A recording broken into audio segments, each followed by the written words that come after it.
Hello and welcome to We Got a podcast about Dragon Ball from A to Z, from Earth to Namek to Sadala. We cover it all. My name is Randy. And I'm Doug. And I'm Hot to Go Ken, which would make sense if we had a pre-show. You would know what that was from. Preamble. But we don't. It's stuck in our heads. Yeah, that's just how it is. Anyway, we're the world's strongest under the heavens trio de dangers here every other week to talk your ear off about fights, goofs, and everything else in the Dragon Ball cosmos. I want to call on Ken because he's drinking, but I'm going to say Doug like normal. Hey, buddy, I'm good. How about you? I'm doing swell. What have you been up to? I'll show you what I've been up to. I got these new Broly, Fenrir, whatever they're called, figures. They're third party, but they're humongous Broly figures. And yes, I did get all three variants for those that are in the know. Why wouldn't you? But yeah, no, I'm very happy. I got them for the price they were going for on pre-order, and I didn't pay because they're like triple in price now in the aftermarket, which is crazy. So, yep, Yeah, I'm these happy. are really nice Broly figures that kind of put the original Tamashii Nations one to shame a little bit. To shame. Yeah. But yeah, there's a little sneak peek. That's all I'm going to show. So much muscles. Yeah. Yeah, I assume you've got a YouTube short coming where you'll unbox those. Oh, yes. Once I get more space, I will do that. Yeah, 10 million views. Here we come. People love Broly. And then also, there's these like new third-party cell figures were announced by this new company called RR. But it's weird, right? Because they just came out of nowhere, so that they have no reputation. And yet they're like asking for $80 for these cell figures. But they do look good, and it's genius of them to like do this because there's been no perfect cells from Tamashii Nations at all, so everyone's hankering for these figures. So it could be a genius scam, or they just never release these figures, or they could be like one of the best cell figures that we ever get. So yeah, I'm looking forward to that. Right, you got to take that gamble. I mean, you don't want to miss out if it's the best thing we've ever had. I mean, yeah. Hell yeah. Yeah. Ken, how you been? Same old stuff, still playing that Majima game. I'm at the point of no return at the end of it, though. So the next time I sit down and play it, it'll be done by the time we even do the next Tenchi episode, which is coming up soon. Nice. But I did want to talk a little bit about the Switch 2, because we are on the cusp of knowing everything there is to know about the Switch 2. Is that a word? The crusp? Doug, you have no room to talk to him about what words are. We're on the edge of learning everything. And by the time this comes out later that day, Nintendo will have their full thing. There's leaks coming saying this thing's coming in June now. And that there's going to be heavy first-party presence followed by some third-party stuff later on. I'm hyped. Where are you guys? You guys day one to Switch 2 as well? Absolutely. Yeah, of course. Yeah. I think this will be the first time I buy a console like day one. Like I've never done it before, so I'm really excited to do this. Yeah. But June is a bad time for me. Because at the end of June, I'm supposed to be playing Death Stranding 2. Come on, guys. Oh, of course, yeah. And I've never played one. If I'm wasting all my time playing Metroid Prime 4 or whatever Odyssey 2 comes out, that's cutting into precious time I could be moving packages around, guys. That's true. Doug, I mean...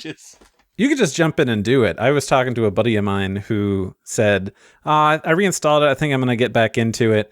How far am I? And I'm like, you might be close to the halfway point. And then a week later, first thing he said was, I finished it. I'm like, oh, okay. So See, that game always confused me because I wasn't sure if it was if you missed it when it came out, you missed the game. Like I thought it was like about building roads, but you're building roads with the community that also bought the game at the same time. Like it was a social experiment. Yeah, so I mean, play it then. I had asked him because he's playing now versus years ago when it first came out. I was like, "Is there still like a bustling?" He's like, "Oh yeah, no, everybody's still building stuff and things." I'm like, "Okay, cool," because that was my worry about getting back into it at some point. Because I was thinking maybe I should just replay it, do a new game plus, just to refamiliarize myself. That's one of those games that's really hard where to watch someone play, which is like my preferred way of playing games now. It's just watching some streamer that I like play it. But that's a very boring watch where I'm assuming it's a really fun play. So, yeah, I do it myself. Death Stranding is not that long. Like the main story, you can blaze through that pretty quick. But when you get to Central Knot City or whatever it is, and the game just opens up this huge open world, and that's when you start building roads and everything. Then it's like the game does a great job of like poisoning you into wanting to do all this side stuff and help all these other people. And it is a social experiment in that way that it worked, I think. I loved that game. So that's the stuff I'm looking forward to because I'm not really doing a whole lot right now. It's nice to have not a lot to do, right? Yeah. Well, Randy, have you been doing things? Yeah, sure. Why not? I played and finished Fantasian Neo Dimension, which is the Mistwalker Hironobu Sakaguchi game that came out on Apple Arcade a few years ago and then came out to everything this past December. And finally, the first game I beat this year. I mean, normally I'm just going through stuff like crazy, but I was taking my time with that and just doing some other stuff. But it's really good if you have a hankering for just a good old-fashioned like PS2 era type RPG. Get it. It's super great. I was going to bring it up a couple of days ago when there was a Square Enix sale on Steam, but I forgot to bring it up. So now you let us down. Let the viewers down, Randy. I know. Well, just keep your eyes open and then pick it up because it's a good time, and I would highly recommend it. But other than that, same old, and all of that. But I don't know. We could just jump into what we're talking about here, guys, because I know that there's a show that we were covering for a number of months, but it's dead now, and we don't have to talk about it anymore. It's dead. So dead. Not till the figure arts come out. Yeah. Things heat up again once the figures start happening. Well, the show is still ongoing, actually, because the dub is still coming out on a week-to-week basis. Whoa, do I smell a segue? You do smell a segue. It's ripe because we're going to be talking about dub nostalgia. So it's no secret, obviously, that the three of us are more focused on watching and enjoying the animated sections of Dragon Ball in Japanese with English subtitles because none of us are fluent in Nihongo, as far as I know. Doug? Skoshi. No, not at all. Right. Okay, all right. But we weren't always like this. We weren't always sickos for, Masuko Nozawa's Goku and things like that. We all started with Dragon Ball Z dubbed in English. So I just wanted to open it up by asking, you guys, what are your experiences with Dragon Ball dubbed? Where did you start? How did you start? What was the cast like and all of that? I'll just stick to the normal rotation. Doug, fill us in. Sure. I feel like my story is like one of the more common ones where, of course, you started watching it on Cartoon Network, dubbed. You would then little by little learn like, oh, this is a Japanese show. That's weird because like nothing about it screamed Japanese to you. And you give an episode a listen and you're like, why does Goku sound like a girl? That's just so weird. It's so different than what we get from Sean Schemmel. But then after listening to the Daizenshu EX podcast for like being an avid listener for years and years and years and how much Mike, explains how great the show is in Japanese and how not great it is in the dub, I eventually like gave it another shot and just like kept listening and started from Dragon Ball and everything. And then just the progression from Masuko Nozawa as a kid to an adult Goku made a lot more sense. And from then on, like, I remember literally the room I was in when like it all clicked for me. I'm like, or I think it was like when a character says the word damn, I'm like, oh, they cursed in this. It's not, I'm still a teenager or like late teenager. I'm like, that's cool. This is the better show. But then that stacked on more of watching rewatches and everything. Like, this is a way superior way to watch this. This is the way to watch the show. You know what I mean? Sure, but surely you enjoyed your time with the dub. Oh, yeah. The dub for me was fantastic, and it always holds a special place in my heart where I can invite friends over, and of course they still love it dub because they're not as avid as I was with continuing the series. So it's like, let's just put on a few episodes of the Trunks TV special, or just when Trunks arrives at all, and yeah, we just watch it dub there, and it still has that nostalgic bit to it. Even though I can objectively see how bad it is, it still has the nostalgic charm to it that I love. Ken, what was your start like? Gohan was in the hospital. They just defeated Vegeta. And I remember vividly looking at Gohan's ears and saying, those look gross. Like, grossly over-detailed, because there's a very stylist, Toriyama does his ears a certain way. And I remember thinking that I was not a fan. And then beyond that, I don't know when I really started getting into it. I know very early on because I was at Walmart when it was just the Super Battle Collection and Super Gary Ayres figures that were being pushed through Irwin at the time. So after Bandai was putting those figures out, and then during the Irwin era, before Irwin started making their own molds. So that's really how I'm able to date myself here. Right. I mean, in what I was collecting at the time. So it was in that range. So I don't really know what was on TV at the time, but yeah, it was at like a perfect era for us to get into the show. And then this was when families were really starting. It was no longer uncommon for a family to have internet. And so all of us, and I don't know where we all are, in terms of how we process information, but I like to hyperfixate on things. Oh, yeah, same, brother. So getting into Dragon Ball from day one really was like a lore thing. And then it was just boom, straight to the fan sites, to Mike's stuff, and then like Pojo and Planet Namek and DragonBallToys.com, which was previously Dragon Ball Toy Island back in the day. See, Doug, I'm not a fake fan that only collects the new stuff. I was collecting the old stuff. Calling me out. Where's my old stuff? Where's my old stuff? To your mom's house. But so that was kind of my beginning. Randy, what about you? Well, I started on Toonami, just like a lot of people did, because, previously it was airing in syndication and things, Dragon Ball, and then, a few episodes, and then Z. But I didn't catch it until one summer day, because it was just before school started for me for 5th grade. And just surfing the satellite channels with my buddy. And I was like, what is this Dragon Balls I see that's coming up in just a few minutes? Let's go check that out. And then my life forever changed. Because I probably wouldn't be here talking to you guys if I hadn't caught that show maybe that day. I don't know. I might not have been at that time. Yeah. I mean, I was into... was I into Pokemon yet for that? I might not have been. Anyway, it was the very first episode of Z. So Raditz' pod coming down and all of that. And I was hooked. Had a great time with that. And... so Ocean Cast was kind of the way that I started everything out.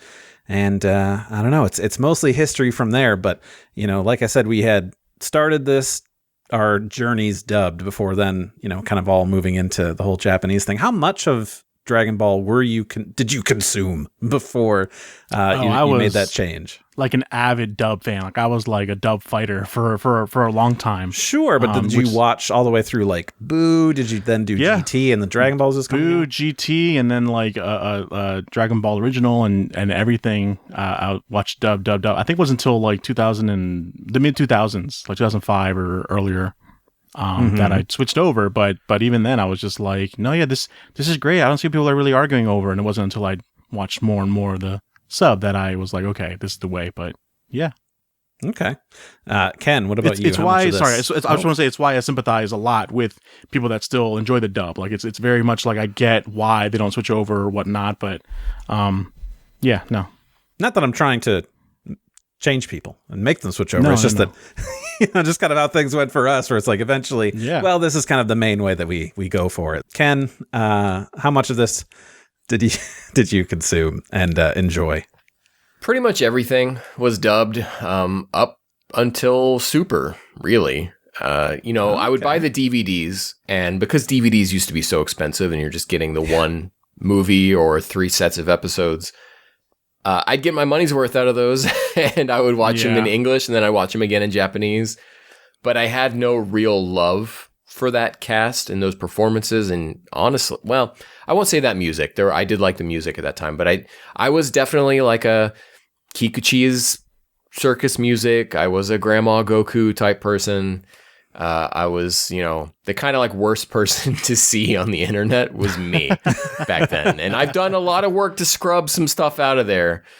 But that was me. And, I remember downloading like real media file clips of Dragon Ball GT and all of that type of stuff. But I was really, the Japanese cast was there, but I was always opting into the American cast. But even though I was very attuned to the fact that the scripts were like a total bastardization, because I was also buying the manga at the time, and then to like look at the manga and the anime and know like the mood is different here from what I'm seeing on Cartoon Network and what I'm reading in the book form.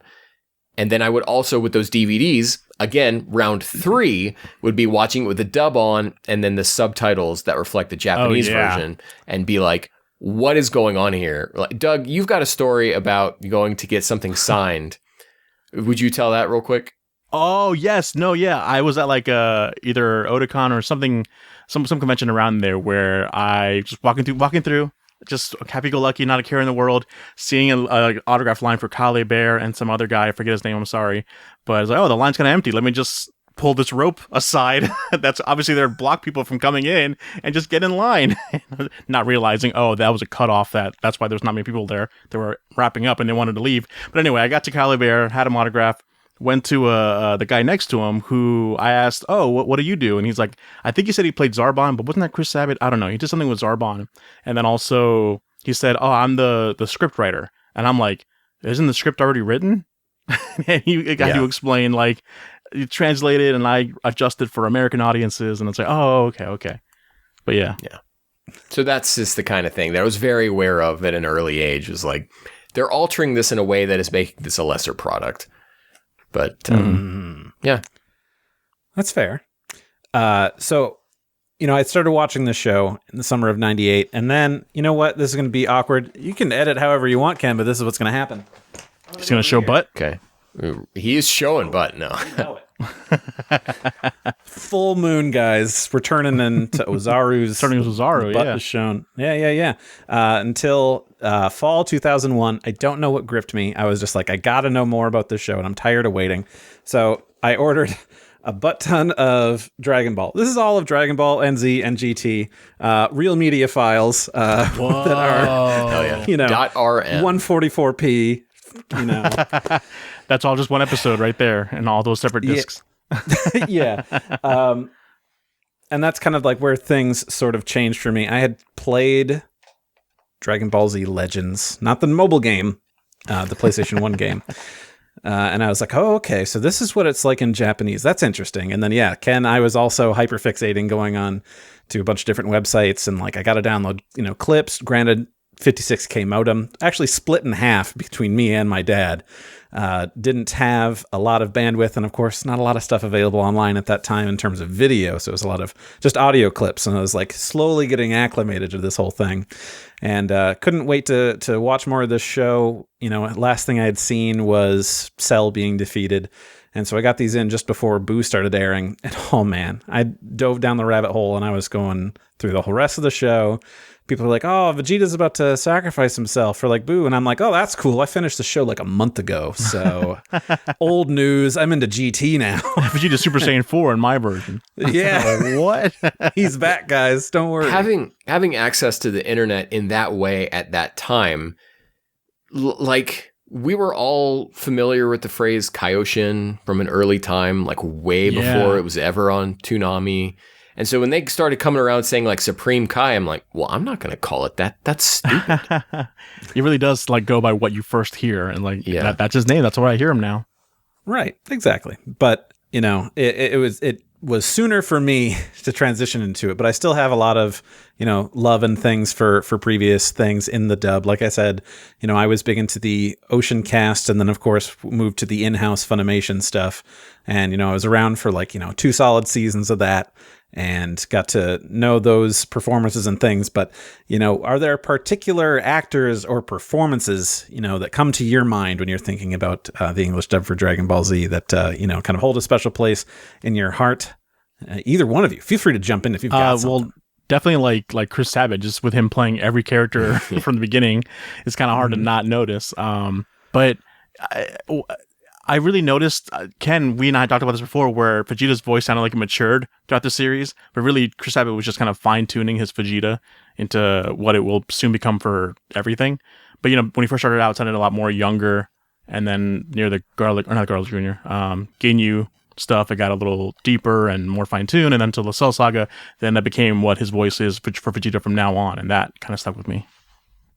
And even then, it's bounced around. Like when he was doing Kai, it was a different interpretation. And then when Super started, he kind of bounced back to his Z portrayal, where it's just much more gruffer and forforceful. I've seen Dub Kai. I think maybe a few episodes here and there, but this is going to be a really unpopular opinion for a lot of people for a lot of reasons.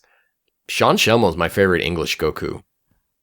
Really? Over Peter Kalamis and Ian Corlett? And part of that comes from, again, at a young age, watching those Ocean episodes, knowing that it sounded like they recorded them on a tin can.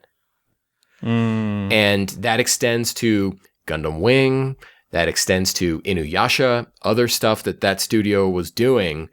Just it's trash sound quality. I really hate the visceralness of just sitting there listening to it. Like, regardless of what's in it, it's like the quality of it is so bad. And so when it switched over to the Texas cast, I was like, okay, this sounds way better. They have put budget into their recording They've got equipment. sound pads on their walls. They're doing something that doesn't just like rip all of the bass and turn the treble way up. Like, were you focused on that when you first started hearing Ocean Cast stuff? How long ago was that? How young were you? And you're thinking about I know. I'm sitting there listening to it because it was just that bad. It's just that bad. On an old Magnavox 19-inch CRT, being able to tell audio quality of two different dubs.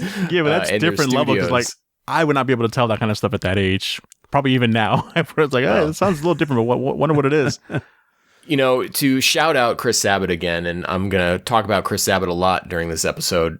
For me, it's his Piccolo that's special to me. Because when I was young, believe it or not, I had a much higher pitched voice.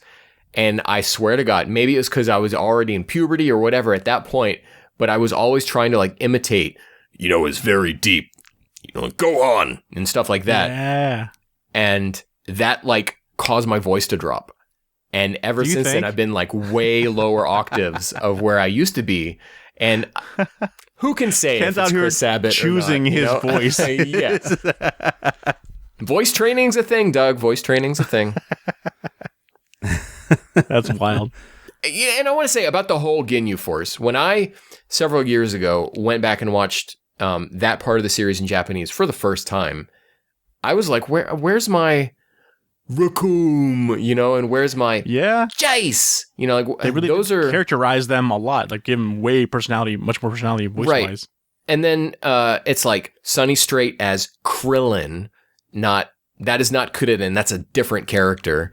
Or Sean Schemmel as King Kai, not Kaio, that's a different character. Yeah. Those are performances that if I, separate, I sever Severance my mind, Doug, you get that reference now. And so now I push those performances into like basically just separate versions of those characters. And I love Sean Schemmel as King Kai probably more than I even like him as Goku, and I even have high praise for that. So I might even like his King Kai over the Japanese King Kai, just because the Japanese King Kai just sounds very like monotone, and it's cool how he became like the narrator became King Kai. Like that's genius, but the voice didn't really land with this character. Well, Joji Yanami was a menace. I think we've been pretty clear about that. It's a menace. So, Randy, what about you? What are we talking about? We were talking about actors and performances that you wanted to highlight, and we're here talking about Joji Yanami, a legend, calling him a menace, but okay. You do you, Ken. That's fine. We'll find out where you land on the side of history. And so I wanted to say, you said that Sean Schemmel is your English Goku. Your hero. I'm all about Peter Kalamis. Okay, hold on. Ready to go beat there. Different thing. Decided to jump in. But today I decided, I was like, okay, if I'm going to be talking about this, maybe I should experience some more recently. So I watched an episode of the Ocean Group dub of Z. Granted, this was season 1. It was the Goku versus Vegeta fight. So it was Ian Corlett, which I always forget. Like, I do enjoy. It's just different because most of the time, if I'm doing an Ocean thing, it's going to be Z movies 1, 2, and 3, which is going to have Peter Kalamis instead. Right. But I did that, and then I watched the corresponding episode in Kai in English dub, just to be like, all right, how are things 15 years apart? But both with not the original score, because it was, is it Wasserman who did the sounds right. original thing? And then Kenji Yamamoto for Kai before it got switched to Shunsuke Kikuchi and all that. But Ian, I do like. Pretty good time, but Brian Drummond kicks the crap out of anybody when it comes to that time period. Vegeta, like, just does very good of, like, being full of rage and, like, being high and mighty because he hasn't been humbled yet until the end of that fight and everything. I think that both Vegeta and Drummond, both Sabat and Drummond, have a different understanding of that character than Horikawa did in the Saiyan arc. Because when I go back and I watch that part of the show and just how, like, smooth talking Horikawa was back then. Before the cigarettes. Yeah. Well, he might have, Drummond and Sabat totally missed the mark on that, I think. Yeah. Yeah. I feel that. No, there's definitely that smoothness that's not there for their performances. But, I just really loved that. And every time, I hear Brian Drummond and anything else, my first thought is like, oh, that's my Vegeta. That I know and love. So definitely just, has an impact on me. And then, of course, if you pop in Z Movie 1, Dead Zone, with the Ocean dub, you're going to say hello to Mr. Scott McNeil's Piccolo scream right off the bat. And it's intense and it's great. And that man knows what he's doing for that sort of stuff. I also really like Saffron Henderson's Gohan. I don't know, just that part in movie 2, Gohan's finally getting angry at Dr. Wheatrow and things like that. She just does a good job for, being an angry 5-year-old, and that's good stuff. I'm trying to think, for Funimation's in-house cast, is there anything in particular I wanted to shout out? Not that I'm saying that it's bad, it's just that I've heard very little of it because I don't do a lot.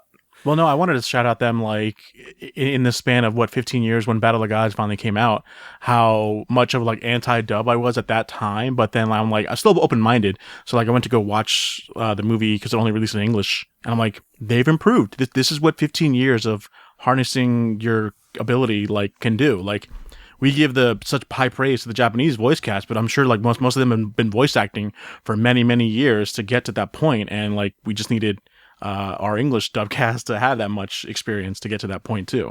And, Funimation post 2010, is that when they started dubbing Kai? Whatever. Their treatment of Dragon Ball changed for a period of time. And they were taking it much more seriously, like anything. Like, they were treating Dragon Ball... I mean, obviously there's a lot of legacy stuff in there, right? So you had still Sean Schemmel as King Kai, right? A lot of legacy stuff stayed in Kai, but they were treating it much more like an actual product and not this Wild West of just do whatever we want with the original series. And that carried in through Battle of Gods, Resurrection F, but I feel like it started to falter in Super, especially as we got into Future Trunks and then I see what you Tournament mean. of Power. Yeah. Everything that the wheels fell off the bus or whatever you want to say, or whatever I want to say. That's what I'm saying. It did pay off many years later in Super though, during the Frieza and Goku team up against Jiren, where doesn't Frieza call him, instead of calling him a monkey, he calls him by name or whatever, and it's just something that the dub did, right? Because I don't think in the sub really Frieza calls them monkeys as an insult, right? Am I confusing that? Yeah, he does. He calls them monkey. He does. Maybe not as much as, Vegeta calls Goku a clown in the dub, but it was that kind of same, I think, feeling that there's a special joke in there for the dub fans that really paid off. You know what I mean? Couldn't say. I haven't watched a lot of Super dubbed. I did watch, I don't know, a third of the Tournament of Power dubbed before I decided I could be doing literally anything else with my time than rewatching that arc. Oh boy, yeah. But yeah. Well, I did think of one performance that I really like, and talking about strictly the performance and not the person. I really enjoy Chuck Huber's 17. Oh yeah, very, very cool. Dude, I don't know anything about these guys' real lives. What's happening? I don't want to know. We don't need to get into it. Yeah. No, his 17 does rule, though. I do really like it. Mm-hmm. Yeah.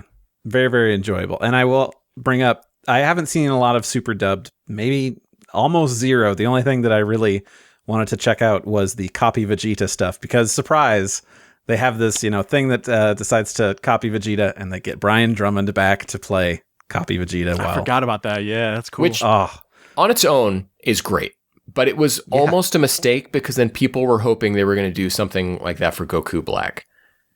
Oh, at the time, I don't know if you remember, people also thought that they would get like Calamus or someone from the Ocean cast. I guess, but I think that was a lot more niche than what we would have gotten for Vegeta, because Vegeta Brian Drummond lived on through the meme of over 9,000. That's like everyone knew that. That's true. But not many people really like did the same with Goku and Peter Calamus and Corlett. Still, though, that would have been great to get, Corlett, Calamus. I think Kerber Moro was still alive at the time, so could have had him come back because he took over. I mean, plus for Brian Drummond, it's just the one episode, right? As opposed to if it was Goku Black, it'd be a commitment of a whole arc. It's like 2 or 3, I want to say, for that copy Vegeta thing. Compared to an arc, though, yes. The main villain. But I mean, they even got what's his name to come back and do Zamasu right after. Oh yeah, tarnishing. Yeah. Yes, I'm thinking of the other guy who played Cyclops. Evolution Piccolo. But it's a different name. Yeah, Marston. Oh, yeah. Yeah, but they got Evolution Piccolo to come and do Zamasu and kind of like redemption, untarnish his name. Yeah, right? Yeah. I mean, I'm happy. I'm happy that even like back then, his name wasn't really too tarnished, because even he was like, yeah, this sucks, this Evolution movie or whatever, like from the get go, not what he wanted. True. And he was a great Zamasu. Yeah. What if we had Geeko back to play Goku Black? Wouldn't that have been something else? I think that guy might have required too much for the budget they had to work with there. That's fair. We've been talking about performances, but another part of the dub was the score. And so we'd be remiss to not talk about the Falconer music. All right. Favorite track. Let's hear it. What do you love? I mean, the obvious one that sticks out to me is the Super Saiyan 3 transformation. Yeah. That one, I would just play outside of watching the show all the time. Like before, it never made sense to me why people would listen to the score of like movies or TV shows separately. But that one track was like, yeah, this gets me pumped up and everything. So yeah, it's important to note, Bruce Falconer did not make all of this music himself. It was Falconer Productions, and he scored some of it, but most of it was not him. And I'm pretty sure the Super Saiyan 3 power-up theme was not him. Yeah. And so, yeah, that track rules. I love it. Another one is both of the cells for Imperfect Cell and Super Buu are just great. Like that one or the other one. Yeah. See, this is all Buu stuff that I don't know about. So it's like the Super Saiyan 3 transformation. I'm like, I got no clue.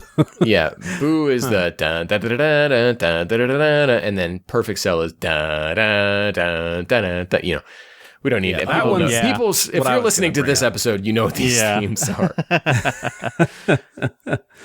And then there's like the Earth theme, even, which is the da na na na na na. That. Oh yeah. You know, there's like Mr. Satan's theme when he comes out, and it's like the hard like metal. I don't know if you call that metal, but coming out behind him when he shows up to fight. And it is a lot of good, like distinctive music. It definitely changes the tone of the show, unfortunately. But yeah, it is good stuff. Yes, yeah. So I'm just talking about it on its own merits. It's not good to be set to Dragon Ball, but like these were the tracks used in the Legacy of Goku games. And those as like video game music, like these hit. Yeah. So like at best, this is a great video game score. Maybe it doesn't need to be set to the footage of a early 90s anime, but otherwise here yeah, dude, you saying the Earth theme and then also the video games, like I hear the Earth sound in the video game, and like that makes the moment for me. Like I remember that so well. Yeah, and it's clear that the soundtrack was made with care. Right, so you do have Cell's motif in multiple different songs. Buu has his own motif used. I think Vegeta has one too. Trunks has that heroic Trunks song that they would use in the trailers for it. That would be on like the Carla Jr. VHS tapes. Yeah. See, kids back in the day, we had VHS tapes. We put those in. They only had the dub on them. They don't even know. So I think, obviously Bruce Falconer is no Kikuchi. He's no Yamamoto, and I'd even say he's no Sumitomo, but on like an individual basis, I think there's a lot of great tracks. Yeah, I think there's a lot of good stuff there. I was trying to think of the stuff that I remember hearing from the Ocean things, which was all Shuki Levy and Wasserman, I believe. So, but nothing really stands out other than Rock the Dragon, which I can't even remember, who is behind that one. I do love it. It's very simple and clearly could have been thought up in an afternoon. How the test of time, it's withheld all that. That's so iconic, even though it's from the Ocean. Yeah, but then I think I like the Funimation, the Falconer one more. Just the guitar riff or whatever that is? Yeah, that's true. Playing on the DragonBallZ.com website when you log in. Yeah. Come on, man. Can't go wrong with the end that. credits theme, at least that played on Toonami and stuff while they were showing the that probably cemented it into our heads. Yeah, so, you will hear us on this very podcast. We probably have pooped all over Bruce Faulconer, and we will continue to poop all over Bruce Faulconer. But here is us saying, for the record, there's some good stuff in there. There's some good stuff. It's just in a different chasm, just removed from the context of the show that it's trying to be a part of. It's all right, there's a lot of interesting things in there. But it's that's not the show's music, though. It's much in the same way that I think if you try to put Yamamoto's music in Kai, I don't think it works. It's not the right tone. Kikuchi is the sound of Toriyama. And so if I have an issue with Yamamoto, I probably have similar issues with Falconer, right? So just put it on OST, let me listen to it separately, and we're good. By that logic, I'm fine calling the Falconer tracks what is the dub. So that's go one and the same with each other. That is that show, and then there's the Japanese show. Yeah, because it is true. They mixed the dub performances with Kikuchi starting with the Orange Bricks. The Orange Bricks, yep. Yeah. And when you watch that version of it, it's weird. Very weird. Because I don't think I've sat to experience that yet, because I was but I have the Japanese right here. Why am I going to switch to that? So I've not heard how dissonant that could be of having those voices with, the original music. Reminds me of the Ultimate Uncut score. That was so horrible and so generic. Do you guys remember Nathan that? Johnson? I don't know what his name is, but the feeling was just very He's now a congressman. That guy's in Congress. He quit his day jobs because he wasn't nailing it with that. But and then of course GT's music, Mark Menza, trash. But so we don't want to talk about that. No, nothing redeemable there. Yeah. Well, what we could do is go back to talking about actors, because maybe Doug, you had your story of meeting up with Kyle Bear, and I believe that would have been oh my god, I literally just had a name. No, it's John Bergmeyer. I believe Tension On. No, yes. I would have known Tension On. But yeah. Oh, you would have. Okay. Well, I know that he was script writing, so that's if I had the DVD here autographed, I would pull it out, but it's in my mom's house. Of course it is. It's on my mom's house. But no, is your mom's house in the room with you right now, Doug? If I never had a mom to begin with, I keep talking about this mom character. But do you have any other fun stories of, meeting any of these actors? I did meet, I think it was Justin Cook, right? He did the voice of Raditz and Kid Buu. Is that right? Super Buu. Super Buu. Okay, yeah. Well, I remember I was at a con, and I felt so cool because what I did is I didn't take up any of his time. I was literally just I saw him out on the dealer's room, just hanging out. I was like, oh, you're just Justin Cook, right? It's yeah, I love your work as Raditz on Dragon Ball, man. I just want to say appreciate it. Shook his hand and then said bye and then walked away. I feel like that's, you don't want to be lingering fan that just obsesses over a guy and just talks his ear off or whatever. So I felt really cool. I just got in, showed him my appreciation, and then walked out. You know what I mean? Right. When it's a situation of you're just meeting them somewhere, just out in public, I mean, how do you want people to talk? How do you want a stranger to come up to you and talk to you? Because he wasn't at a booth autographing. He was just literally out and about. So I didn't want to just bum rush him or whatever. And maybe people who's famous? Who's he talking to? Kind of thing. He wants to just be chill. So I did. I've got some experience running into these actors in the everyday world. Oh yes.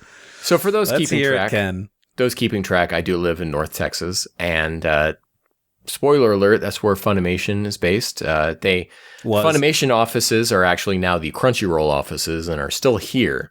And so is a little place called Okratron 5000, where they've everything starting around the Kai era, the video games. Video games where I know it from, yeah. Those are being dubbed there. Yeah, like, why are they spelling Otakon anime wrong? too. Right, yeah. So I have encountered voice actors in the real world. I have already talked about how special Chris Sabat is to me. And I've seen Chris Sabat in the real world multiple times. Out and about. Is he in the room with you right now, Kenneth?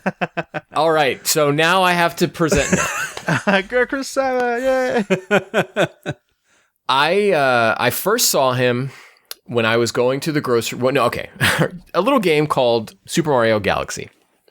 And you guys remember at GameStop when if you pre-ordered Super Mario Galaxy, you got the little pre-order coin with it. Yeah. Mm-hmm. Well, I wanted to know if they were going to have those coins early or if you had to wait until the game came out. And so I'm like, me and my friend Billy, I said, all right, hey, let's go to GameStop and let's go see. And so we're on our way to GameStop and we pass by this grocery store on our way there. And I look out the window and I'm like, oh my God, dude. Chris Sabat just walked out of that grocery store.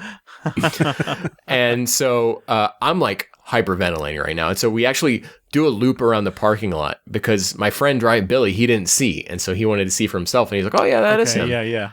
And so I'm like, okay. And so as we're going back, we're now going back towards GameStop. And I look in the rearview mirror and I'm like, in the car behind us is Chris Sabat.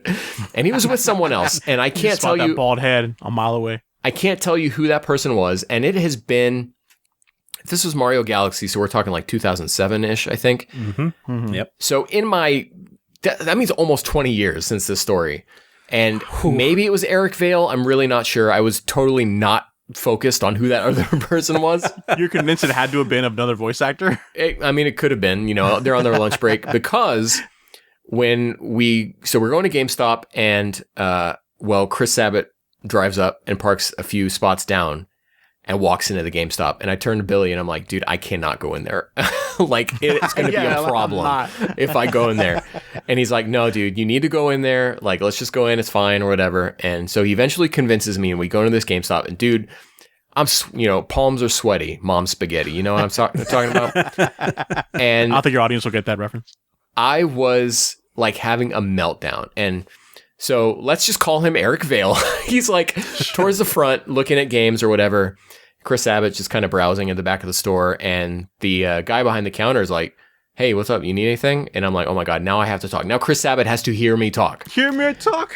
And so I'm like, yeah, is a pre-order coin for Mario Galaxy. Is that we get it now or when the game comes out? He's like, oh yeah, you get. And I look over and let's call him Eric Vale, looks back at me and can tell I'm having like something's wrong with me. Yeah. And I have no idea what the guy behind the clerk behind the counter told me. But I'm like, okay. And so we get out of there and Billy's like trying to get me to stay. And I'm like, dude, I can't breathe. I got to get out of here. And so we get out of there and I don't remember at what point, but he had also called or texted our friend Steven and was like, Chris Sabat's at this GameStop. You got to get down here.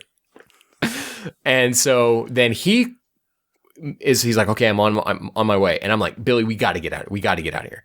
So we leave. Then Steven goes there. And as he like pulls up, he sees Chris Sabat walking out. Chris Sabat bought Guitar Hero 3, if you're wondering. Nice. Good choice. Over the years, I worked at a Target that was nearby. And I saw Chris Sabat at least no less than 3 times there. And every time I would have to hide. I was like, I cannot let him ask me for help. There will be a problem in this store if he approaches me needing to know where the hand towels are. And celebrity Jesus to you. So then there was a period of time where I worked in the electronics department. I don't know if I actually ran the electronics department for a while, but this guy comes up to me and he's buying Marvel vs. Capcom 3, and he starts talking to me and he's like, oh, hey, yeah, I'm the voice of Dalsum and in Street Fighter. Ooh. And I'm like, that's cool, whatever. And so we're talking about this, and I'm like a totally normal person. I have like I'm not panicking or anything, and I'm even joking with him because Dalsum's not in Marvel vs. Capcom. And I'm like, so here's hoping for DLC. I'm joking with him, having a good time. Right. So I can talk to voice actors. It's not a problem. I've met Mike McFarland when I went to go see, I think it was the first of the Rebirth, the Evangelion What are those? Are those called rebirths? I'm like, my brain is dying. Yeah. Just thinking of Shingeki Joban. Yeah, those. Right, I had to switch to the Japanese. Yeah, we're watching the Shingeki Joban, the first one they had in theaters, and again, because I'm in the area. Rebuild. Oh my God. Rebuilds. Yeah, So thank you. sorry. We played FF7 too recently. And so I'm talking to him, and this was around the time they had just started dubbing Kai, and so I'm asking him, like, what's it like going back to doing this, being Master Roshi and Yajirobe again, and he's talking about how great it was to return to these characters. So I can talk to voice actors. I just can't talk to Chris Sabat.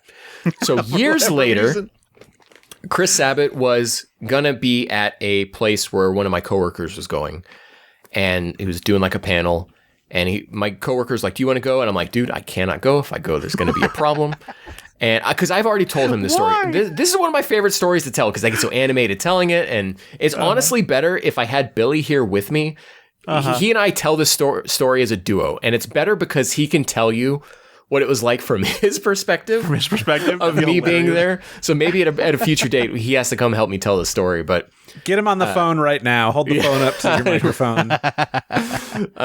So he's like, okay, well, do you want me to get him to sign anything? And I'm like, sure, let me bring my copy of Battle of Gods and you can have him sign that for me. And so he goes and he tells Chris Sabat what I hope is an abridged version of this story. And he gets Chris Sabat to sign my Battle of Gods Blu-ray. And on it, he writes, to Ken, we'll always have GameStop, Chris Sabat. Oh my God, what? So we'll always have GameStop. Yeah. No way. He told him the entire GameStop story. That's so funny. He probably told him, like, my friend just freaked out. He was in there, he freaked out, he just couldn't. But I have so immortalized. Peed himself a little bit. Immortalized. Here, let me try to. That is so great. We'll always have GameStop. That's a good sense of humor, though, from Chris Sabat. Just like, we'll always have GameStop. That's great. You got to use that for the thumbnail for YouTube. Just mask out. Why did this man have such a hold on you? And you're like, I don't know. He voiced half the characters in my favorite show. That's fair.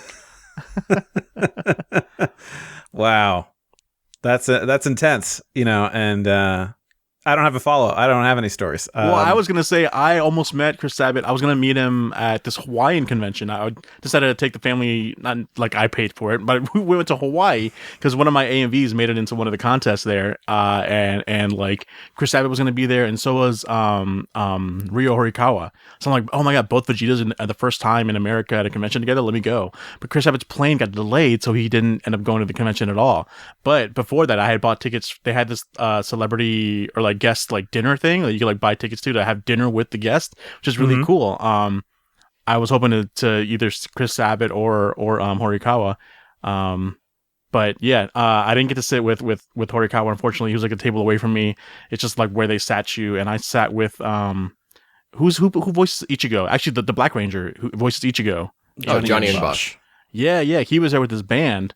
But unfortunately he was sitting somewhere else, but I sat with his band and I made like some dumb comment, like I was here for them, not you, like something dumb like that. And I always regretted, like, why did you say something? I tried saying it like as a joke, but of course it just came off as like, I'm not here to see you. I regret it. It's so stupid, but I have also been like within arm's reach of Horikawa at that first Kamehacon when they had Horikawa there. Yeah. And he was just like walking around I guess it was the dealer's room at the time. Mm-hmm. I don't think he was browsing. Like mob him, really.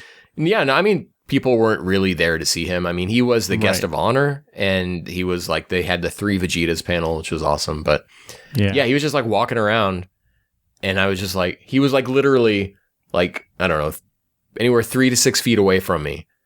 Why? Sitting down or just walk? Oh, he was walking. I don't think he was just like browsing. I think he was trying to get from point A to point B, and that was I see the shortest way. But I've also met Kyle Bear. I got him to sign my Gurren Lagann DVD set.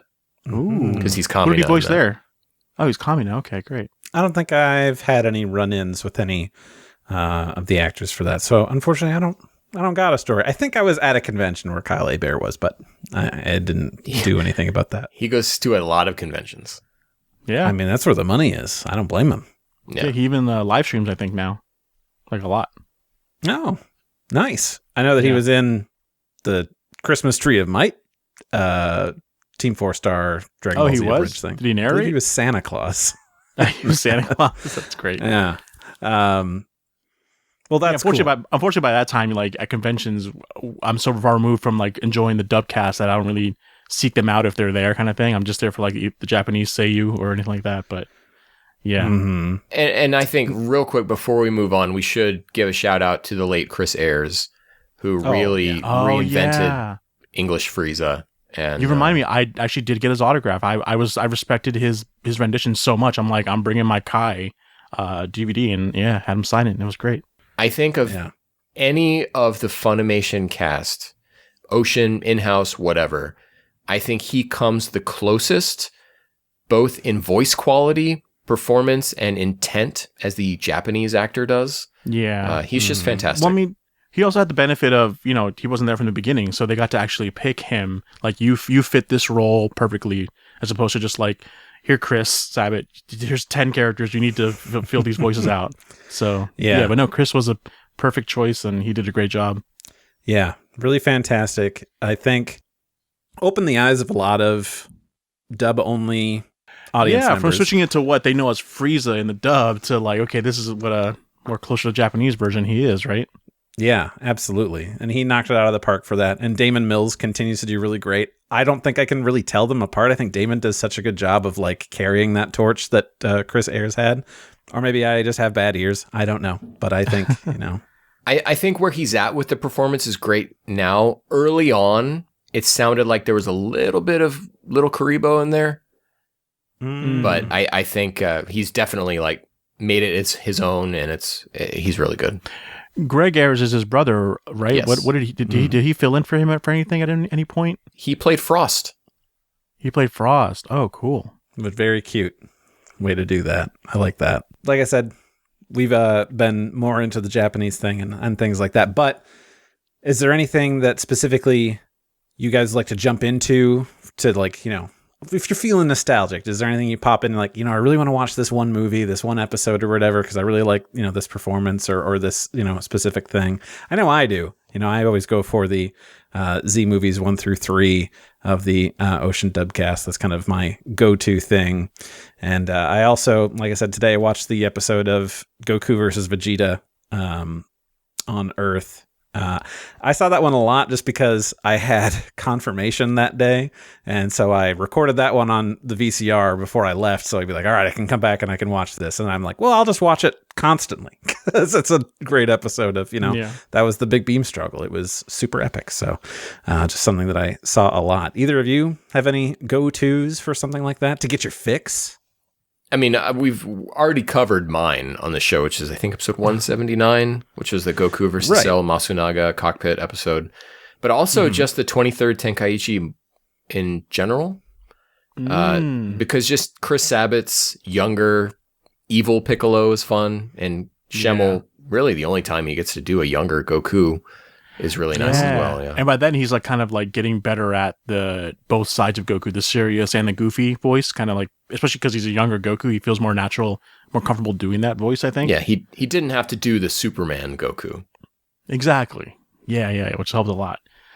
For me, it's a movie 5, Z movie 5, with like how cool the transitions. It always stood out to me how Cooler and Goku are fighting, and then when they some rock music is playing, and then they fight underwater, they like transition down there, and the music also muffles to sound like they're underwater. I'm like, that's a cool effect that they didn't do in the Japanese version, but that's so freaking awesome. I still love, like, there's TikToks of people now going to concerts of these famous rock bands. I should know. I'm not a big rock fan. If I was a generic one, I would know what the name of these bands are. But anyway, they go there and then on their phone they're playing like that clip from Z Movie 5 as the real band is playing that part of the song. It's pretty cool. That is cool. I dig that. Yeah. It's good Disturbed, stuff. maybe? I don't know. I can't remember who. Pantera, I think, is another band that is used. I discovered, if you guys listen to me for a while, I've discovered like rock music through Dragon Ball Z AMVs. Like I'm mainly like a pop music, hip hop, rap enjoyer, but watching AMVs like gave me an appreciation for a lot of rock bands that I would never listen to otherwise. So I'm always appreciative to that. There you go. The dub getting people into all new music. Yeah. Now they can only get people into Kikuchi. Sorry, go ahead, Ken. I was going to say getting people into new music and at the expense of the product, I think. Yeah. I mean, that's the show, right? There's a version for all of us. So that's always the best part. We're not, thankfully now in this day and age, we're not stuck to still like, this is just the English version you're getting. And if you want the Japanese version, you got to buy the French DVD Blu-ray sets or whatever. Like, we're in a world now where we can have our cake and eat it too. You know, I just think it's interesting that Dragon Ball, of like all of the franchises that are still being treated in a modern way, it's like the one show they just do whatever they want with. And like, whatever they want with? Like, it makes me, the Funimation dub of One Piece is like crazy good. And where is that love for Dragon Ball? Because weird. You see some stuff and some choices that are made, and you're just like, what? This is not a meme show. This is not like Space Coast to Coast. You have an original product that you should adhere to. And I just don't understand why it's like Dragon Ball is the one thing. Yeah, as someone who's always been collecting every single like Dragon Ball DVD since the early days, like it's always ever felt incomplete, or like, what are they doing? And why can't I just get a complete set of these DVDs in any format? And it just always sucked. And then we finally got the Dragon boxes, thankfully, but we're still waiting for Dragon Ball and GT Dragon boxes, but I don't think that's going to happen.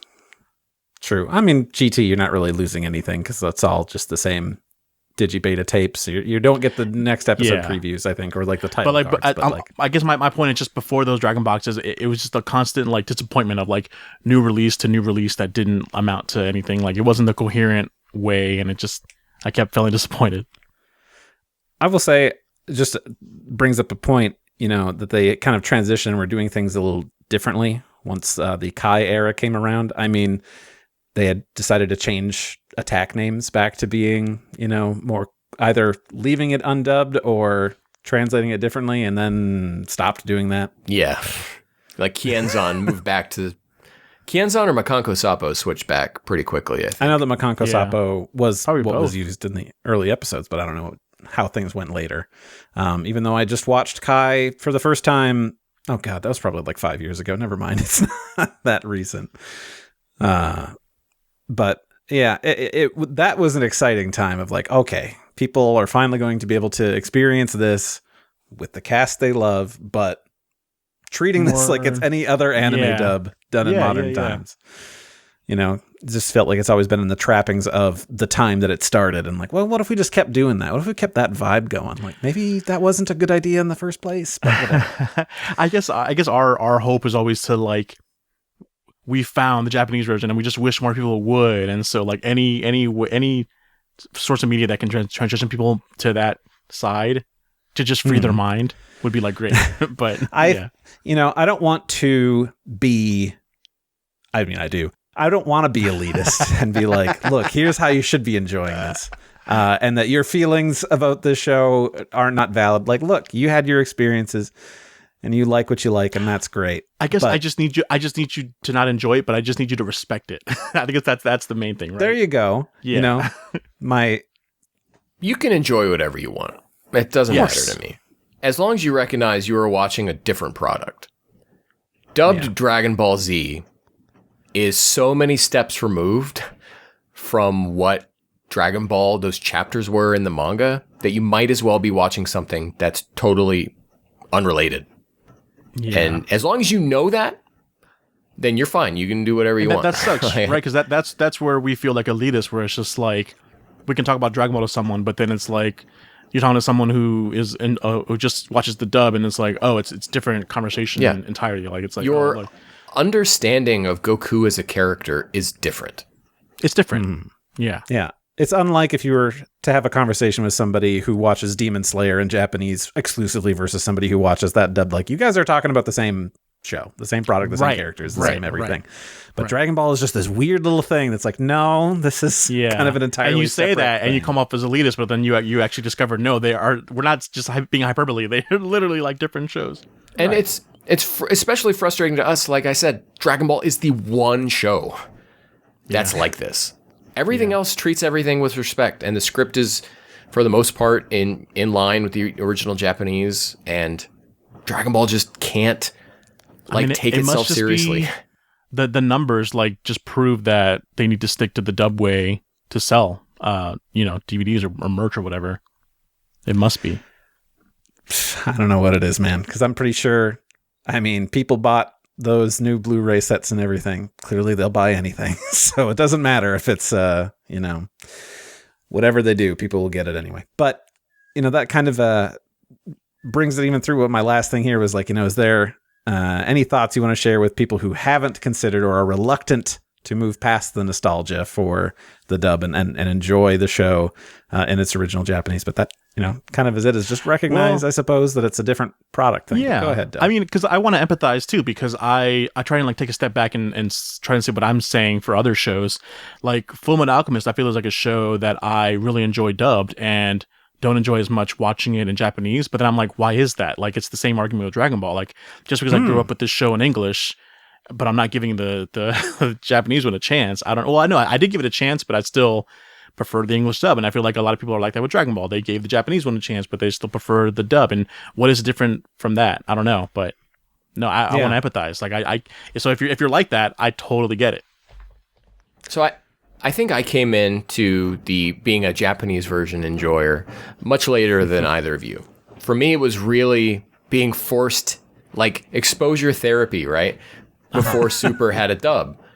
And that was really deep in. I don't even remember. I know it was episode 67 before the simulcast even started. Yeah. And then even longer before the dub. So by the time the dub of Super came out, I was like, no, I'm kind of in love with this version now. And that translated into then me going and rewatching the original version. And we'd already had exposure to Kikuchi through Dragon Ball, the original. I didn't know it was so late for you like that, Ken. That's crazy. Yeah, I know, right? I was that guy. And I'm such now. A total 180 of how I am as a fan. And now, I've purchased things and started picking up learning kana and Japanese. And I have the whole series in Japanese now, in manga form at least. And I'm just a totally different type of fan. And now it's the Daima dub is currently coming out as we're going, and for a multitude of reasons, I'm not going to watch it, but it's one of those things where it's not even on my radar of thinking about, because that's just not where I am in my fandom, and I probably never will be again. At least one thing that kind of crosses into my mind for this, and it isn't just about being Dragon Ball in Japanese and English are different products, is just kind of a philosophy that I've gotten into, which is, if there's a thing that exists, like a piece of media, a movie, TV show, whatever, I think that it has a lot of merit to try and take that in and consume it in as close to its original form as possible, because the people who made it a certain way. And it was, be it the music choices, actors, things like that. So, granted, I have to throw on some, ugly English words at the bottom of the screen to watch Dragon Ball or any other anime or foreign film with subtitles and have that enjoyment. There's still that's kind of a barrier there, because okay, I'm not hearing every single word and things like that. But Ken, looks like you are ready to go. Go for it. I think you're touching on something particularly salient here, because it works both ways. Japanese dubs of American cartoons or American movies are not good. Those things are created with a specific vision in mind, and it's fine. There are people who just will never watch a subbed version of anything ever. That's totally cool. Yeah. It's just dubs are not everything. And again, it's not just loving Japanese. I love everything Japanese everything. It's just, the Japanese versions of American things are bad. Yeah. Yeah. Yeah. Cause watching dubs of other anime now still feels really weird, even though they're done really well. Yeah, it's still just the form of anime itself just seems a lot more cornier in English than in the Japanese original language. I don't know what it is about it. I think I heard somewhere it's just about is it called kabuki theater? That's a Japanese style of theater where they're very animated with their hands and their facial expressions, to the point where they transition that into anime, so that when an English voice does that, it doesn't have that same feeling and history that makes it seem more natural. Yeah, it's a cultural thing, of just how do you act for something like this versus, how any sort of acting is done for American and sometimes I like to give the movies. excuse that it's like, oh, I don't understand the Japanese language, so I can't differentiate between a good sounding dub of Japanese to not, like since I speak American, I speak American, so I speak English. Sorry, don't cancel me. Like I can pick up on what sounds good and bad, but with Japanese, since I don't know the language, I can't tell the difference. Maybe that's a part of it, but I don't know. I feel like sometimes I can tell in Japanese when like an actor isn't the best. Even before trying to learn some semblance of the Japanese language, it's like you can tell when there's a performance like, oh, I'm really liking the inflections they're putting on this, or like, how they're, delivering this line. Because if you're reading it, you know what they're trying to say, and you can be like, okay, well, how do you convey those thoughts, those ideas, those feelings? It's like, you can just listen, just really listen to it. Yeah. I think that it's possible. And I think is a good way to do stuff. Play Judgment and Lost Judgment, and you can see what bad Japanese acting is. You'll pick the main character in that game. His acting is so bad because he's from that like era of like just picking a model and then casting them without taking into consideration their acting. Well, good. I mean, I was afraid that was what my reasoning was. But no, it's good to know that you can definitely pick up on that. You don't have to speak a language to pick up on stuff. Some things are universal. Cool. But I mean, that kind of brings a wrap up to that. I'm sorry we went big into philosophies of, we're going to talk about dub nostalgia / maybe stop. That's what people are here for, baby. They know what they're signing up for. Well, yeah, and remember, we had a lot of praise for the dub here, right? So just a lot of praise, and we do have nostalgia, right? Like growing up as a fan in that way is so in my DNA, right? Yeah, I can't escape that. I have only been this version of me as a fan for 10 years now when Super started, really. Yeah, that's crazy. And even then, I was having a fight with Omen of Victory. True. I mean, on this shelf, I've got my Dragon boxes, but on that same shelf over here behind Mega Man, those are my Ocean Dub DVDs. The Ocean Dub, yep. I own all those too. Like I just had to have them. I think because we're of the generation right before we would have had to seek out VHSs from shady back alleys to then watch the show in Japanese, like the Mike age of people. That sounds so whatever. You know what I mean?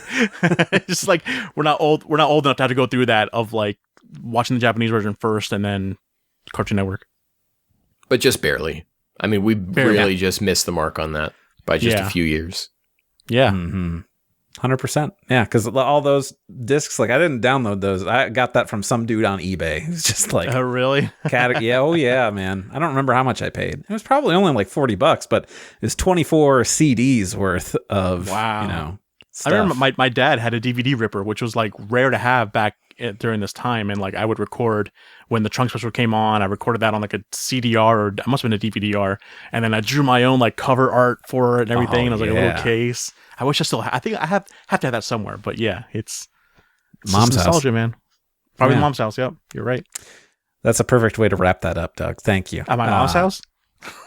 Yeah, let's wrap it up at your mom's house. But we're going to take a quick break, and we're going to come back to hear what you guys had to say about your dub feelings, nostalgia, and all of that. So stay tuned. We'll be right back.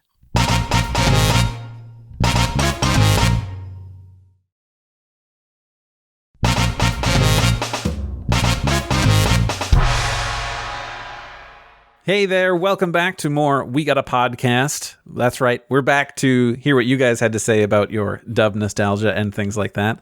Ken, always being super cool, man in that blue sky, sending out those posts, said that we want to hear some of your favorite dub memories, encounters with actors, or any stray dub thoughts of any language. Doesn't have to be the English dub, it's just that's our native language, and that's just what we're used to. So. Native language, okay. Doug, how much Spanish do you know? You're right, I'm sorry, go ahead. Okay, thank you. So, all right, we've got our first one here from Nerdy Norwegian, who says, the manga my way into Dragon Ball over 20 years ago. Yikes. So my first exposure to voice acted material was the Budokai games. Sound clips of Goku going, "You know you can't beat me," and Frieza going, "How rude," and several fighting sounds are stuck in my mind. as the sound of my early Dragon Ball days. Since then, I've been lucky enough to do some work as a voice actor, and I have met several of the actors from the short-lived Norwegian dubs of the Dragon Ball Z movies. They're all cool people, but the dubs themselves were pretty low budget and rushed productions based on the big green scripts. Also, the Kai era of the franchise was probably my favorite era as a dub fan. Most of the problems with the old dubs seem to go away, at least for the most part. And the DBZ review of the first volume of the Kai dub is one of my all-time favorite podcast episodes ever. Well, that's not our show, so pick a new favorite and have it be ours. How dare you mention their name? Oh, come on. I'm also mad that you brought back the how rude into my mind. It's just like that is engraved. That it was back there. My subconscious brought it right back forward because you would do those hits in the game, right, where you like smack, you teleport, smack again. So she's just going, how rude, how rude, how rude. It's like, my God. I must have missed that episode of Full House. Yeah, Michelle just teleporting and smacking people around. God, we really have no one's going to understand what the heck we're talking about. We're millennials to the core. AJ writes in and says, shouts out to a very drunk Damian Clark immediately launching into a drunken love declaration for Rachel Riley of Countdown fame the second he realized I was from the UK, LMAO. So this is a story from Kamehakan. I got tired and went back to my room and got a great night's sleep. Everyone else went out and partied and got crazy drunk with all the voice actors that were there at the convention. What? I missed out on that. Anyways. You could have been drunk with Chris Sabat? Drunk with AJ, that's what I'm talking about. Forget Chris Sabat. As far as dub memories go, Scott McNeil's Piccolo is 11 out of 10, arguably the definitive voice for me, but his 16, OMG. And then I'm going to attempt to play this from my iPad. Let's see if I can do this here. What do you think, 16? Up for a fight, are you? No, I will not fight them. So you get the idea. Sounds like Cookie Monster. The hell? No, I will not fight them. Yeah. I've been watching that dub, and I have been watching, like 2 years ago I started, and I did like a bunch of episodes, and then I stopped. It was right before 16 was introduced, so I haven't been, this is my first time being exposed to that. So 17 just sounds great in every rendition of audio he's in, right? You just do a cool guy. Yeah, you know? just do a cool guy. I love that. I'll take this one here from Final Forum Podcast, who says, I am a dub stan. Can't help it. In part, it's because of how I almost always watch the show, as late-night comfort food or as a pairing for an activity like eating or cleaning or cooking. My ADHD brain can struggle to relax while watching something subtitled, so I generally opt for dubbing. We had a conversation with Dale Kelly, the OG Funimation dub narrator last year, and having met him at a con. He's an interesting guy and a great storyteller. Also bumped into Stephanie Nadolny at a con recently, literally, working on setting something up with her, but she was extremely gracious and enthusiastic in chatting despite it being after the con had ended. I've heard the stories, and some of them are unfortunate, and one is so much so that I try to make it a point to not attend cons that person is also attending. I think we all know who. But at the end of the day, the dub actors are people, like everyone else, people with flaws and foibles, and we're just more privy to them than we are the creative team overseas because of a host of reasons. My experiences have generally been positive, and I generally think the actors deserve whatever level of respect they have. I'll never quite understand the harsh battle lines drawn between sub and dub enjoyers, nor why those preferences make someone a quote-unquote true fan or not. As long as we're all enjoying Dragon Ball without hurting the enjoyment of others or being disrespectful, well, isn't that the whole point? Yeah. A lot of points here. I mean, no one's more of a true fan than the other person. It's just, which version of Goku are you watching? That's right. That's all it is, yeah. Yeah. You're watching it's two different shows, two different takes on that character at that point. And so as long as you're not like trying to go have deep arguments with people, then it's fine. It's whatever. But, you know, you and yeah, enjoy it in your home however you like. Yeah. Yeah. I mean, that's one thing I want people to take away from this is that you enjoy it how you do, just respect the other. Like that's all we ask. Yeah. Jacob Sawyer writes in and says, for Dragon Ball, I really love the Ocean dub from before, quote, Season 3. Specifically, Brian Drummond's performance as Vegeta. I also really love the dub of Trigun, but that's probably just love of Johnny Young Bosch's performance as Vash. I'm not calling him Vash. Anyways. How do you say vase? I don't watch dub hardly ever, though, now. I have to say, though, that it is only now by watching Tenchi with you guys that I realize how much the Tenchi dub rules. So much going on there to enjoy. And you, dear listener, can enjoy it too by checking out our Tenchi Muyo coverage episodes coming back soon. We're going to be recording. We've already recorded before this episode comes out. Yeah. How about that? It's good stuff, honestly. It is really great. And, he brings up a good thing here. But I also really love the dub of Trigun. And he just loves Johnny Young Bosch's Vash. Doug had brought something up before, too, of like, there are some shows that maybe we are still like, I'm going to prefer to watch this dub. It's just, it's a thing that I have in my memory or whatever that holds a special place. And it's like, that's how we're going to do it. I won't lie. I've done Trigun mostly every time English dubbed. Same thing for Outlaw Star. Fooly Cooly. I really, really love the English they dub. They did a great job with Fooly Cooly, yeah. But, I still have made it a point to at least go through it in Japanese before. I think I finally watched Trigun in Japanese like a year or so ago. I was like, I'm going to do it.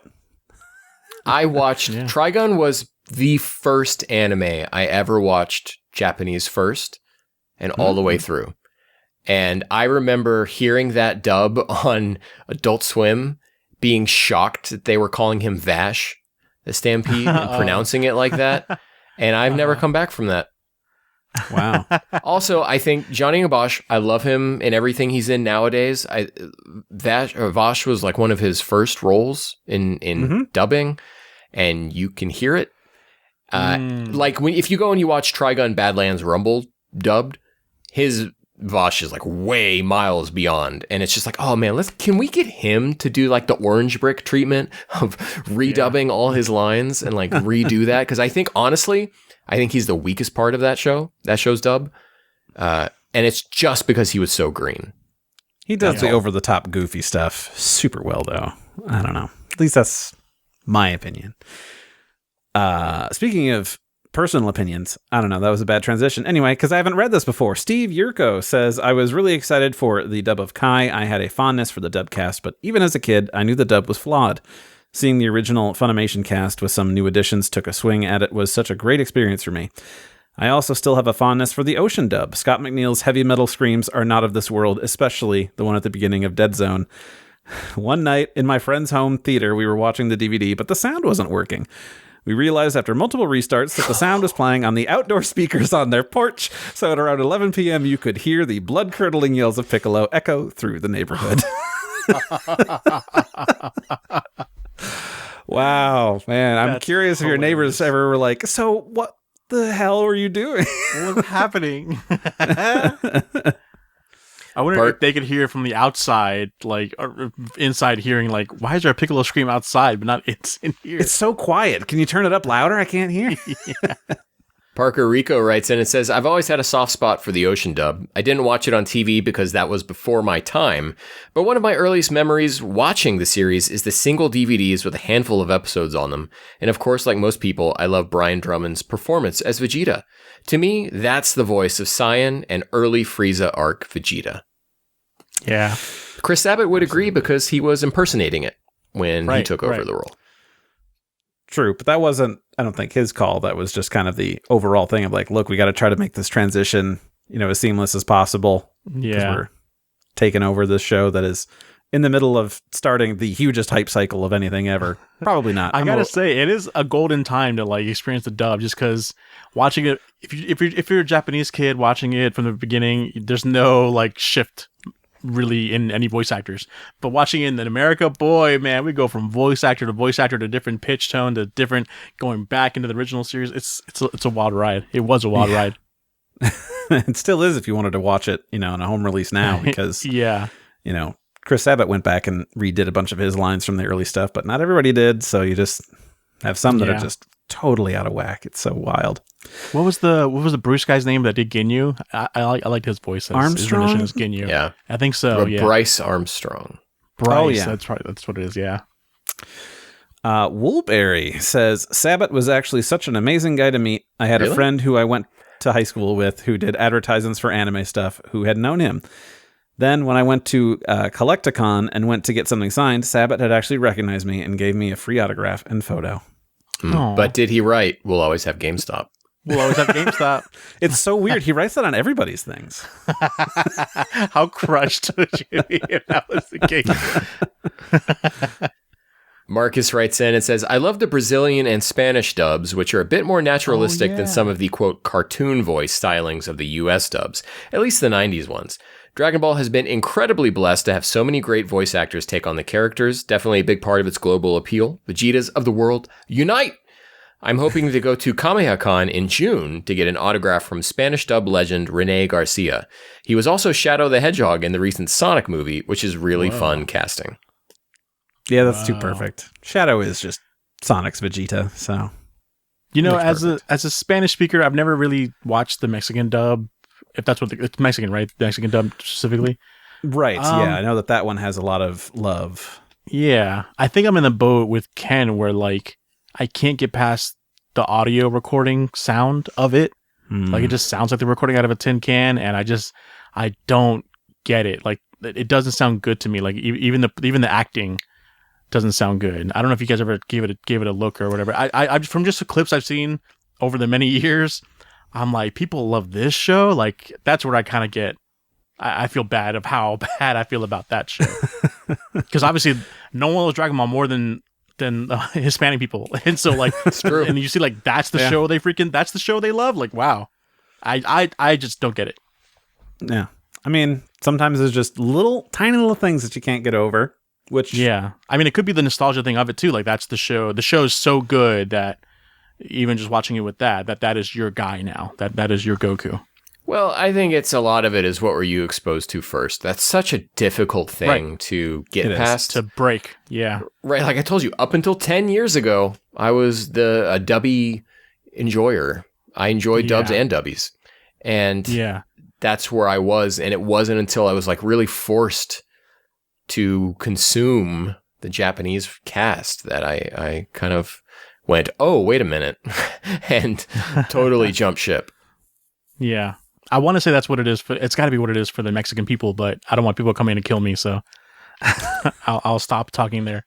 It's always different. It's different for everyone, you know? I mean, and another thing is like, I don't want to poo-poo on dubs, right? Dubs, if you're airing something on a kid's channel on TV, it should be dubbed, you know? Like, there's no way Dragon Ball was going to run subtitled on Cartoon Network or any channel in the U.S. Like, that's just, I mean, the international channel, right? But it just wasn't nowadays, going to happen. Maybe. I don't know. I mean, you get, people just understand. I mean, my little sister at a young age of like, even around 8 years old, she was watching Korean dramas and just watching in the original language and like appreciated it for all it is. I think this new generation is just more exposed to it.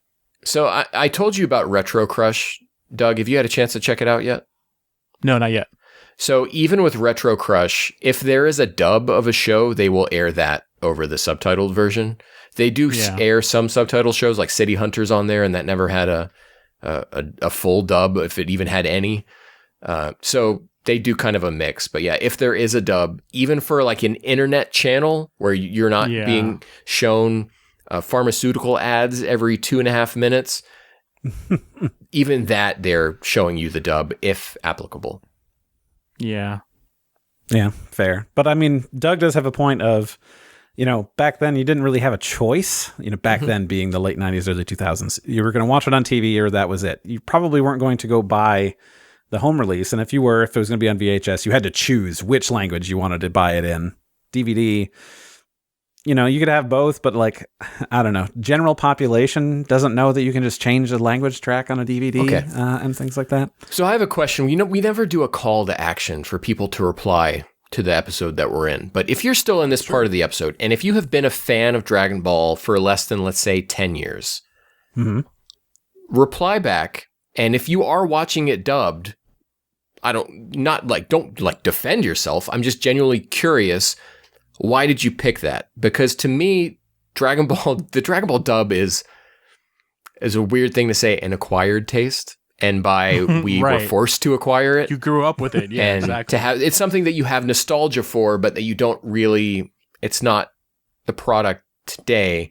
So I'm just genuinely curious, if someone's getting into the series recently and you're watching the dub, like where are you with that and everything that we've been talking about? Because I'm genuinely curious. Yeah, totally.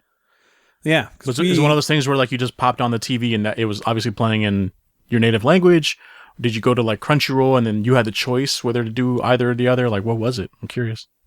Yeah, I'd love to hear that because, we're of a certain age and generally we talk to people who are around our age anyway. So, we only get that sort of thing. So if you're a younger fan or, you're our age or older and you just didn't get into this sort of stuff until more recently, that'd be a really great experience that I'd love to hear from because I think that, just a whole new perspective that we don't have an insight into. But, that's kind of that. So thanks for, everybody for sharing all your thoughts, your feelings, your histories and things like that. And it, is a perfect way for me to wrap this up and give Doug a false sense of security before I tell him that we've got trivia. What thought? You said Senpai had nothing. I thought we were done. That's not a thing. Rifti beats and everything.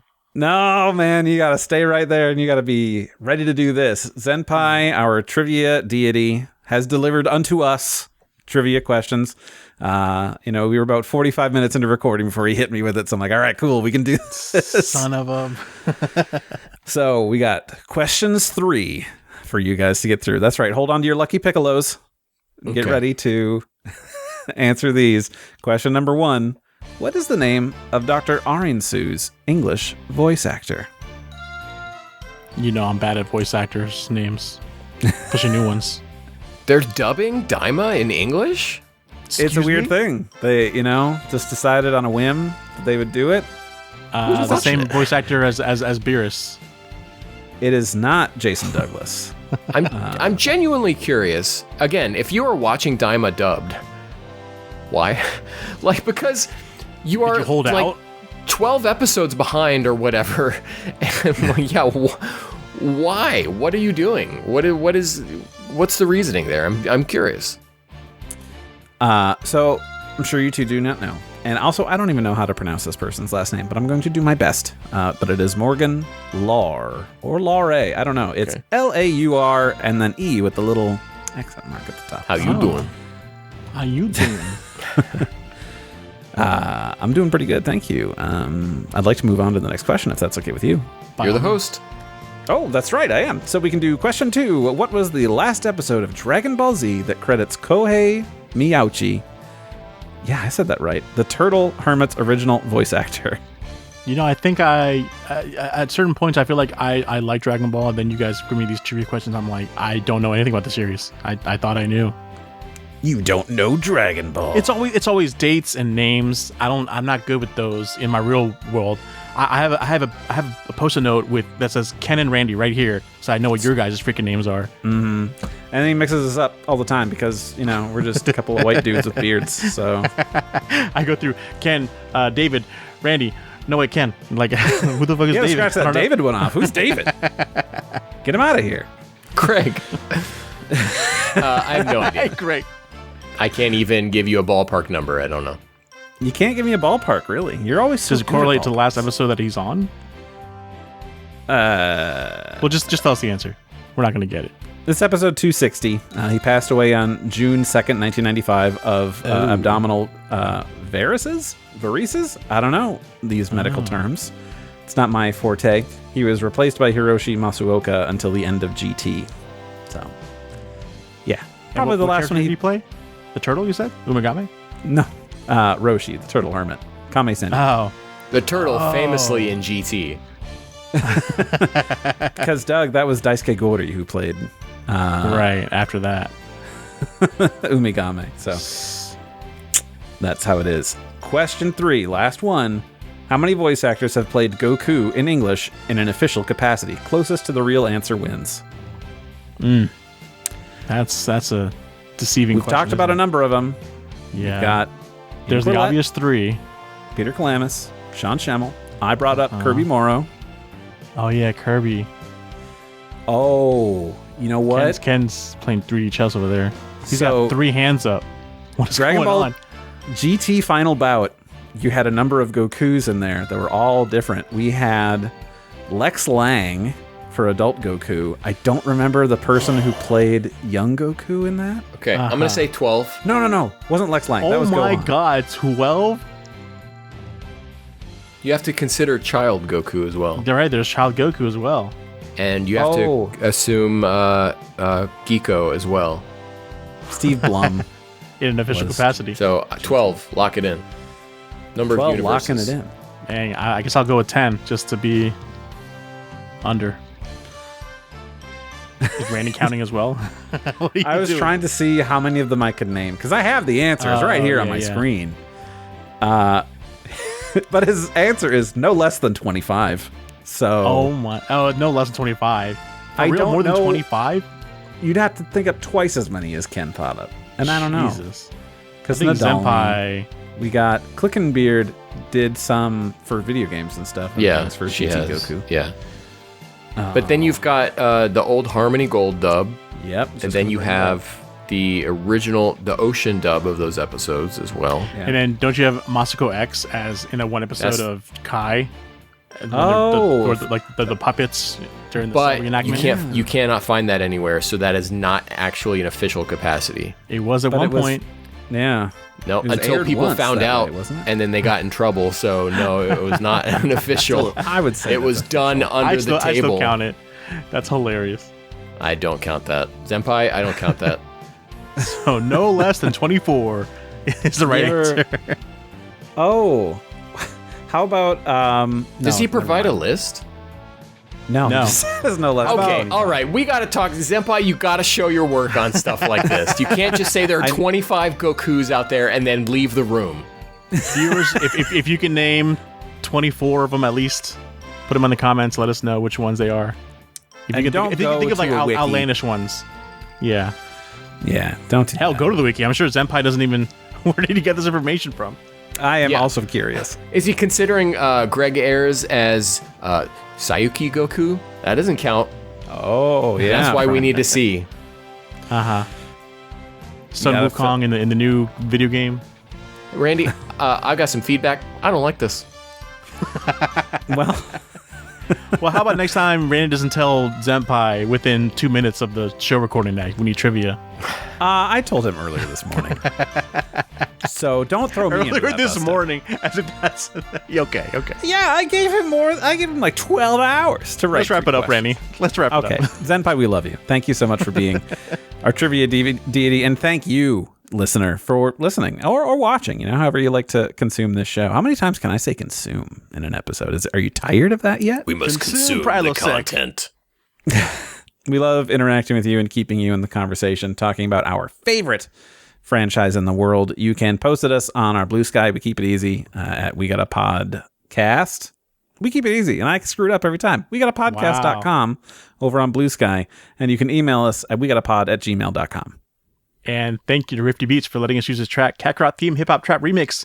You can find that track and other great music by Rifti on his SoundCloud. Ken, where can the people find you? They can find me at detectivex.bsky.social. Ooh, and Randy? You can find me at saberbreaker.wegotapodcast.com over on bsky.app. There you go. On their website. And I'm Doug, what about you? Jabaz Doug on bsky hyphen semicolon creedthoughts.gov. Jabaz Doug. So did you guys, and not you guys, I'm talking to the audience now. Did you, the audience, tune in last night to our live episode of Tenchi Muyo? Did everything go okay? Were there technical issues? And how many? Let me know in advance, please. I'm a little worried. Question. Yeah. So how quickly did we shift to figure unboxings instead? If you didn't know, our Tenchi episodes will now be live on YouTube, recorded about 7 o'clock Central on Tuesday evenings. It'll be a fun time. Every other Tuesday. Not every other Tuesday. That's we still got to record this show. Yeah, this podcast, there's always going to be stuff we got to cut out on this podcast. And I already have a running list of stuff I'm cutting out of this one. So if there were any weird transitions earlier, I cut something out, probably that I was saying. So be sure to catch us on those Tenchi episodes. It's going to be a lot of fun. We'll interact with regular chat before we go, quote unquote, into the episode, during the break, and then after. But you can interact with us during the episode with super chats, assuming we get all that squared away, because we lost some monetization for a little bit. But it's back. Should be back by the time this comes out.